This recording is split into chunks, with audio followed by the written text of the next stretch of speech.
Hi everyone! Today we're talking about something that sounds very complicated. But I promise, by the end of this video, you'll say, "Oh, that was actually not that difficult." We're talking about clinical trials. If you're a student entering clinical research, or just curious about how medicines actually reach your hands, this one's for you. Let's go.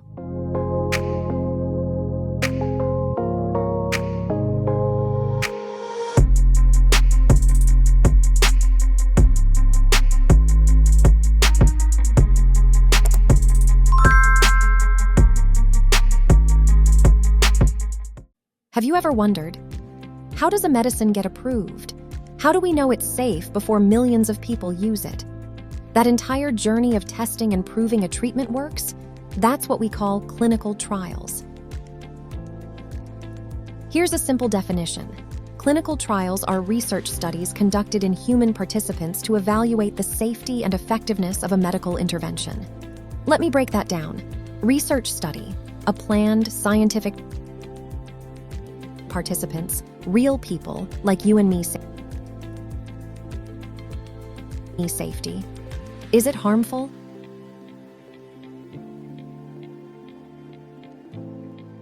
Effectiveness. Does it actually work? So in plain words, clinical trials test something on humans to answer two questions. Is it safe? Does it work? Now here's a myth I want to bust right away. Many people think clinical trials are only for drugs, but that's not true. Clinical trials are conducted for drugs, vaccines, biologics, medical devices, and even therapies. Basically, anything meant to improve health needs to be tested before it reaches patients. Before any treatment reaches you, we need proof. Proof that it works. Proof that it is safe. And here's something important. Clinical trials are voluntary. Participants give their informed consent before joining.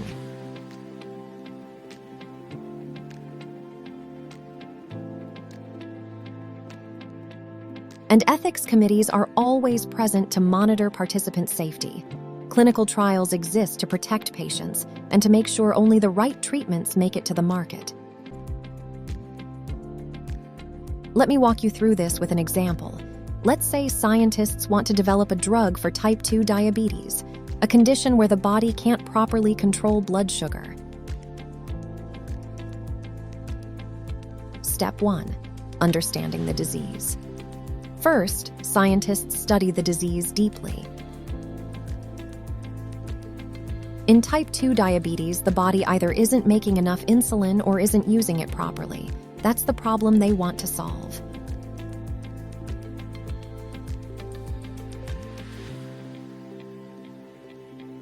Step 2. Finding a target.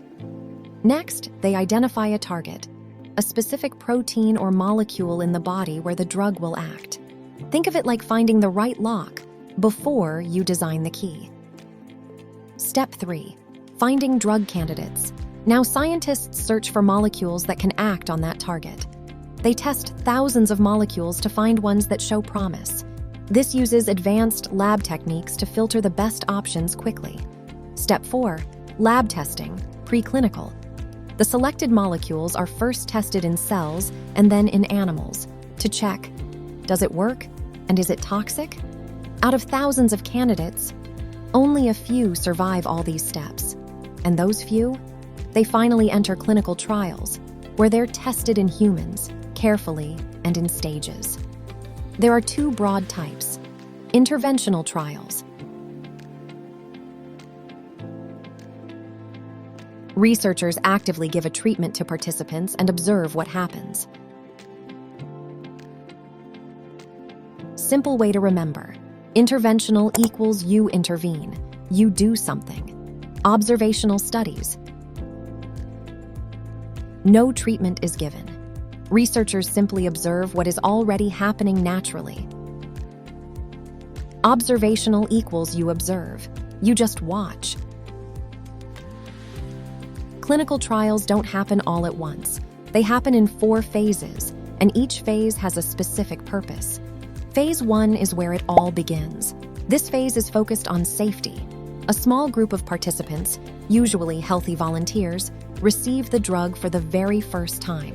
The goal here is simple. Is this drug safe in humans?